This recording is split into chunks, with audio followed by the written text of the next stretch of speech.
और आगे चलकर पहले कि आप अगली ब्रेक पे मुझे जाना है। 2 चीजें जो हैं उसका जिक्र करना बहुत जरूरी है। आपने मुझसे वादा किया था आप करेंगी अपडेट्स। हाँ, 2 इम्पोर्टेंट अपडेट्स आ रही हैं जी। अपडेट ये है राना सनाउल्लाह का। एक तो राना सनाउल्लाह साहब जो हैं उनको पॉलिटिकल एडवाइजर प्राइम मिनिस्टर का बना दिया गया है। ये ओहदा फेडरल मिनिस्टर के बराबर होता है जी। और ये हमें तवक्को थी, ये कोई अनहोनी नहीं हुई है, क्योंकि वो जिस तरह के बयानात दे रहे थे और जिस तरह की गुफ्तगू कर रहे थे, लगता था कि वो जल्द हुकूमत का हिस्सा पहले भी उन्हें बनेंगे। पहले भी कहा गया था, पहले उन्होंने इनकार किया था, उन्होंने कहा कि हम इलेक्ट नहीं हुए हैं लिहाजा, लेकिन अब ये इनएविटेबल हो गया। दूसरी खबर ये है कि 1.1 बिलियन की जो किस्त मिलनी थी हमें IMF से, वो हमारी परफॉर्मेंस की जितनी तारीफ की उन्होंने, ये मेरे पास है, कोई 8-10 जुमले हैं ऐसे जिससे पता चल रहा है कि पाकिस्तान की इकॉनमी टर्न अराउंड के प्रोसेस का में दाखिल हो गई है। अल्लाह करे। यही वजह है कि उन्होंने इतनी आसानी से आपको ये किस्त दे दी है और उनकी टीम अगले महीने जो बल्कि अगले महीने के इसी महीने में आएगी मुज़ाकरात करने के लिए। सिंपल क्वेश्चन, एक शख्स जो कि हारा है इलेक्शंस,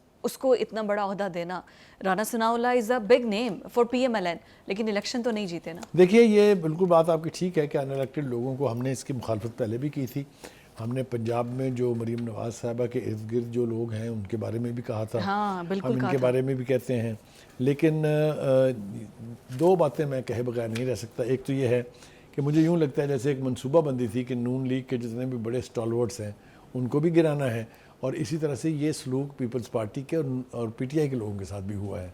तो ये मेरे ख्याल से विक्टिम है उस अनदेखी कुव्वतों के जो एक ख़ास तरह के नताइज जो हैं वो हासिल करना चाहते थे। मैं फिर कहूंगी कि रिगिंग हुई है कि नहीं, तो हमारी डिबेट बहुत अलग चली जाएगी। अब देखें ना, क्योंकि नॉर्मल हालात में राना सनाउल्लाह को फैसलाबाद से हराना आसान नहीं था। फिर वो 6 जजेस वाली बात तो सही है ना कि हर कोई किसी ना किसी जगह पर इन्फ्लुएंशियल होता है, इन्फ्लुएंस्ड होता है, जिससे फैसले बदलते हैं, लोगों की तकदीरें बदलती हैं। पहला नुकता तो यह है कि हुकूमती रवैये के ऊपर तहफ़्फ़ुज़ात का इजहार किया गया है कि हुकूमत ने अपने हिस्से का काम नहीं किया। वो चाहे लेजिस्लेशन के हवाले से था, चाहे वो इंसाफ का हसूल मुमकिन बनाने के लिए था, चाहे वो इंसाफ के रास्ते में हायल रुकावटें दूर करने से मुताल्लिक था। खुले लफ्ज़ों में कहा कि हुकूमत ने अपना काम नहीं किया। यस।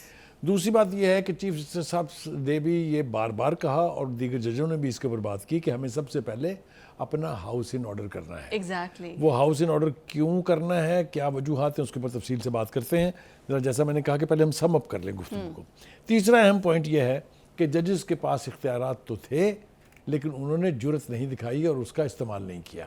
हाई कोर्ट्स के जजेस मिसाल के तौर के ऊपर ये चीफ जस्टिस साहब ने पहले इस समात में भी कहा था, अगर आपको याद हो, और बार बार ये बात दोहराई है आज भी, कि सुप्रीम कोर्ट को छोड़ दें, जो हाई कोर्ट्स हैं उनके जजेस के पास तौहीन अदालत के टूल की सूरत में एक इतना बड़ा हथियार मौजूद है कि कोई भी जिसारत करे बाहर से मुदाखलत करने की, उसको ठोक सकते हैं वो इसके इस्तेमाल से, जिसको तौहीन अदालत कहते हैं। उन्होंने बल्कि बार बार ये सवाल भी किए कि भाई आपने क्यों नहीं किया। हाँ। आपने, वो कहते हैं, सुप्रीम कोर्ट कहती है कि डिस्ट्रिक्ट सेशन जज तो हमारे मतहत नहीं है। हाँ। तो लाहौर हाई कोर्ट के मतहत है ना, तो वहाँ पर एक्शन लिया जाना चाहिए था, जो नहीं लिया गया और 6 जजेस ने एक ख़त लिख मारा। देखिए बात यह है कि जब आप अपने हिस्से का काम नहीं करेंगे, जुर्रत नहीं दिखाएंगे, तो फिर यही होगा। वो बिल्कुल ठीक कहा चीफ जस्टिस साहब ने भी कहा और मुसर्रत हिलाली साहिबा ने भी कहा, जस्टिस मुसर्रत हिलाली साहिबा ने, कि भाई जो रेजिस्ट नहीं कर सकता ना प्रेशर, उसको तो फिर इस सीट पे नहीं बैठना चाहिए, घर जाना चाहिए। जाहिर है, तो ये भी बात बिल्कुल ठीक है। अच्छा, साथ में जो सबसे बड़ी डेवलपमेंट है वो ये है कि ISI, IB और MI ये तीनों किस कानून के तहत आते हैं, इनके क्या जुरिस्डिक्शंस में है? ये देखिए पहली बात तो ये है कि ईमानदारी से अगर आप मुझे इजाजत दें बताने की, 76 साल चाहिए थे मालूम करने के लिए कि किस कानून के तहत बने। सदके ना चला जाए आदमी इन जजों की अक्लमंदी, दानिशमंदी और जहानत के। उन्होंने क्या आइन के मुताबिक अब बताया? नहीं, अब मतलब 76 साल लग गए ना जी पूछने में। एनीवे उसके ऊपर आते हैं। मेरा ख्याल है थोड़ा सा पहले हम अदलिया का रोल जो है, हाँ, उसको ज़रा थोड़ा सा हिस्ट्री के पर्सपेक्टिव में ज़रा थोड़ा सा देख लेते हैं। देखिए जनाब, अदलिया और ये जो जिन पर मुदाखलत का इल्ज़ाम है, ये एक तवील अरसे तक नहीं, साल बल्कि डेकेड्स तक एक पेज पर रहे हैं। यस, ठीक है, आ जाइए जनाब, शुरू करते हैं। बहुत ज़्यादा दूर पीछे जाने की ज़रूरत नहीं है। अयूब खान तक जाएंगे तो बात और लंबी हो जाएगी। ज़िया-उल हक से शुरू कर लेते हैं। अच्छा, ज़िया-उल हक साहब ने खिलवाड़ जो कुछ किया आइन के साथ, मुझे बताइए किस जज ने उसका गिरबान पकड़ा? ये जो आर्टिकल 58(2)B जैसे हथियार उसके सुपुर्द कर दिए गए, जिसके तहत वो जिस वक्त चाहे, अगर वो सुबह शाम बुरे मूड में उठा है या शाम की चाय उसने नहीं पी है, तो वो चाहे तो असेंबली डिसॉल्व कर दे, हुकूमत को घर भेज दे। ये इख्तियार किसने दिया था? आइन में तब्दीली करने के बाद यस, तब बोली सुप्रीम कोर्ट। नो, आगे चलती है। उसके बाद आ जाइए जनाब जनरल मुशर्रफ साहब, उन्होंने आइन के साथ क्या खिलवाड़ किया आपके सामने है। किसी ने पूछा, उसको इंडेमनिटी दी दोनों सूरतों में। ज़ियाउल हक के तमाम इकदाम को भी कॉन्स्टिट्यूशनल कवर दिया, परवेज़ मुशर्रफ के तमाम इख्तियारात को भी कॉन्स्टिट्यूशनल कवर दिया। किसने? लेकिन कुछ किसने? जजेस ने हल्फ भी तो नहीं उठाया ना पीसीओ के तहत, वो भी तो जजेस थे, वो कुछ मोमेंट भी तो थी। देखिए, देयर ऑलवेज आर एक्सेप्शंस। हाँ, एग्जैक्टली। आज भी चीफ जस्टिस साहब क्या कह रहे थे? वो कह रहे थे भाई मैं जब से आया हूँ मुझे बताएं कौन सी मुदाखलत हुई है सुप्रीम कोर्ट के अंदर। तो बात तो गट्स की और जुर्रत की है ना जी। ठीक है, ये एक पर्सपेक्टिव हो गया। अब दूसरी तरफ देखिए जनाब, चीफ जस्टिस साहब ने ये भी वाशगाफ अल्फाज में कहा है कि ये जिस मुदाखलत की बात हो रही है और जो हमने कहा था कि अंदरूनी हाउस को इन ऑर्डर करना है, उन्होंने कहा सबसे ज़्यादा मुदाखलत जो है वो अंदरूनी तौर पर होती है। यस। और उन्होंने अपने बयान को क्वालिफाई किया। उन्होंने कहा मैंने फैसला दिया था फैज़ाबाद झरना केस में, जिसके खिलाफ उस वक्त की ऑलमोस्ट तमाम पॉलिटिकल पार्टीज, तमाम जितनी भी एसोसिएशन हैं, जो था 30 के करीब रिव्यू पिटीशन दाखिल हो गई जी। वो पूछते हैं कि 4 साल 7 माह गुजर गए, वो समात के लिए मुकर्रर नहीं हुई, ये किसका कसूर था? ये किसने नहीं होने दी? किसने एक बात। दूसरी बात उन्होंने कहा कि मखसूस बेंचेस बनाए जाते थे। हाँ।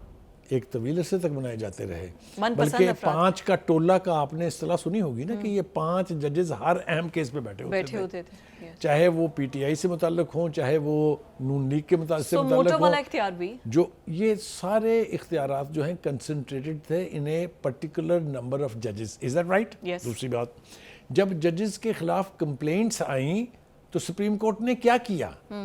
जब जस्टिस शौकत सिद्दीकी को बगैर किसी जवाज के हटाया गया, और उनकी पिटीशन उन्होंने दाखिल की उसके खिलाफ जुडिशल काउंसिल में, जी। आपने क्यों उसके ऊपर कोई एक्शन नहीं लिया? नहीं लिया गया। क्यों इस चीफ जस्टिस को आना पड़ा उसके ऊपर एक्शन इनिशिएट करने के लिए?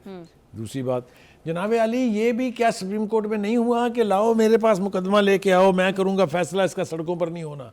ये नहीं हुआ। ये सब हिस्ट्री में हुआ ना। नहीं। अभी यही ये तो मैं तो आपको बहुत रिसेंट हिस्ट्री बता रहा हूँ, बहुत पुरानी नहीं है। एग्जैक्टली।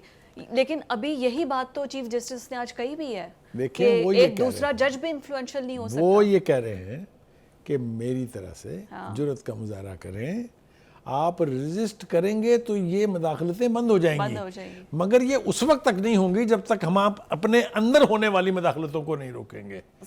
मैं इसके ऊपर बड़ी तफसील के साथ एक लंबा चौड़ा यानी गुफ्तगू की जा सकती है, पूरा प्रोग्राम इस पे गुजर जाएगा, लेकिन मैं समझता हूँ, वो कहते हैं ना कि it's better late than never. देर आए दुरुस्त आए। मैं कहता हूँ चलिए माजी को भूल जाते हैं, जिस तरह चीफ जस्टिस ने भी आज कहा कि let us not go into the past, let us talk of present and future. अगर अब भी ये रास्ता रुक जाता है, चाहे उसके लिए हुकूमत को लेजिस्लेशन करनी पड़े, चाहे उसके लिए सुप्रीम कोर्ट को कोई डिक्री जारी करनी पड़े, लेकिन इंसाफ के रास्ते में ये जो रुकावटें हैं, चाहे वो एजेंसियों की तरफ से हैं, चाहे वो इस्टेब्लिशमेंट की तरफ से हैं, चाहे वो हुकूमत वक्त की तरफ से हैं, चाहे वो कुछ ऐसे स्ट्रॉन्ग इंस्टीट्यूशंस हैं अदर देन द इस्टेब्लिशमेंट, वो कहते हैं इस सब को रजिस्ट करना पड़ेगा, तभी इंसाफ का हसूल और इजरा मुमकिन होगा। एट द एंड इवेंचुअली कानून के अंदर तब्दीली या इस किस्म का कोई भी कानून बनाना आएगा तो पार्लियामेंट में ना, तो पार्लियामेंट में भी अगर उन्हीं के स्टूडेंट्स बैठे होंगे तो वो बिल को कैसे वो क्या कह रहे हैं? वो कह रहे हैं कि हुकूमत को चाहिए कि इंसाफ के हसूल में मुदाखलत रोकने के लिए बॉल सुप्रीम कोर्ट में ना फेंके, बल्कि अपनी जिम्मेदारी को महसूस करते हुए इस पर लेजिस्लेशन करे। एक दफ़ा लेजिस्लेशन हो जाएगी, सज़ा का तयन हो जाएगा कि किस नौयत की मुदाखलत होगी तो उसकी क्या सज़ा है, तभी तो लोग डरेंगे ना। अभी तो everybody is getting away with it. ये सूरत हाल जो है नाकाबिले बर्दाश्त है। आगे आ जाइए।